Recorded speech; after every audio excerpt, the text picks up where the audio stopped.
सुधीर मुनगंटीवार बोलतात, थेट जाऊयात।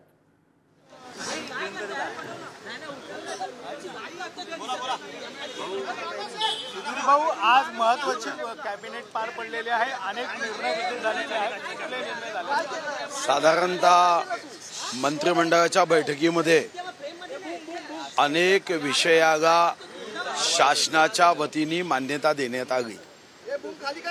आपल्या राज्यामध्ये हजारो पतसंस्था आहेत।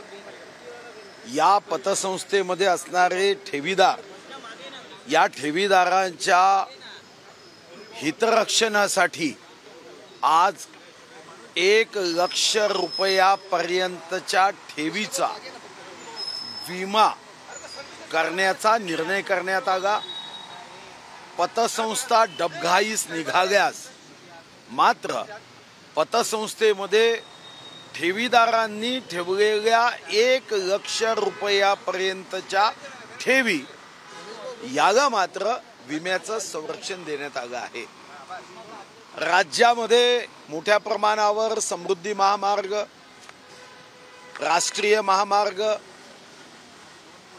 या सोबतच आता हॅमच्या माध्यमातून आज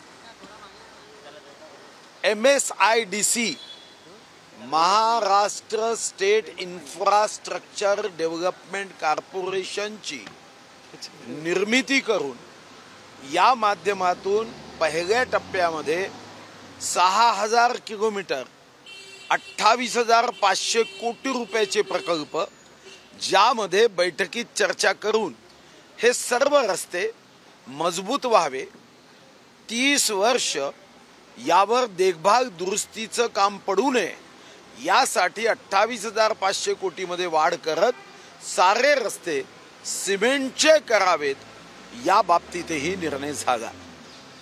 वन विभागाच्या माध्यमातून जुन्नर सफारीला मंत्रिमंडळाने मान्यता दिली असून जुन्नरमध्ये 80 कोटी रुपये खर्च करून बिबट सफारी ही तिथं निर्माण करण्यात येणार आहे।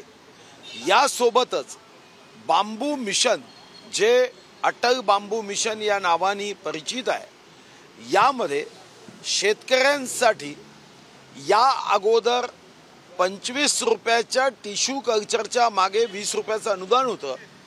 आता मात्र 2 हेक्टर पर्यंत एका बांबूसाठी 3 वर्षासाठी, मग त्या संरक्षण, संवर्धन आणि बांबूची देखभाल यासाठी 350 रुपयापैकी 175 रुपये हे वन विभाग शेतकऱ्यांच्या खात्यामध्ये थेट टाकतील।